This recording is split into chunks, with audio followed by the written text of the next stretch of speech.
Šiaip aš galvoju, kad, kaip ir minėjau, čia meilė žmonėm. Aš labai myliu savo darbą. Man patinka, ką aš darau. Ir tiesiog ta sėkmė, ko gero, optimizmas ir meilė. Būtent palinkėčiau kantrybės ir tiesiog mylėti žmonės. Tai yra pagrindinė paslaptis ir sėkmė.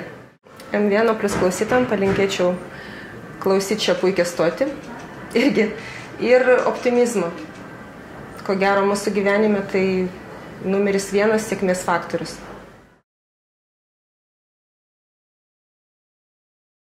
Tai pagrindas, aš manau, kad reiškia, turi būti komanda įmonėje.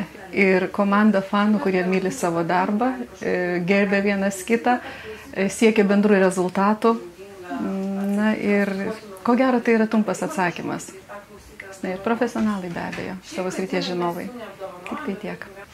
Pliuso klausytojams aš palinkėčiau surasti savo vietą gyvenime, surasti darbą, kurį jūs labai mėgstate, kuris jūs uždega, kuris jūs veda į priekį. Turi turėti savo tikslą.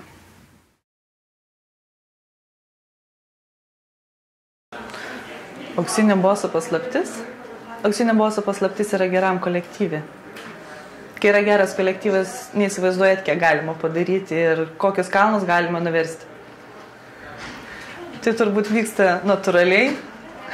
Paprasčiausiai aš juos tikrai labai myliu visą kolektyvą ir kolektyvas matyt, tai akivaizdu, kad irgi mane myli. Užtat ir kūryboje tai atsiliepia.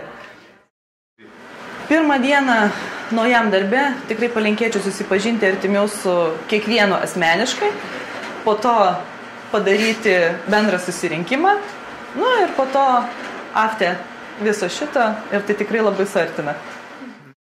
M1 plus klausytojams palinkėčiau kuo dažniau klausytis radijo, neperjungti į kitas radijo stotis ir mylėti šitą radijo stotį.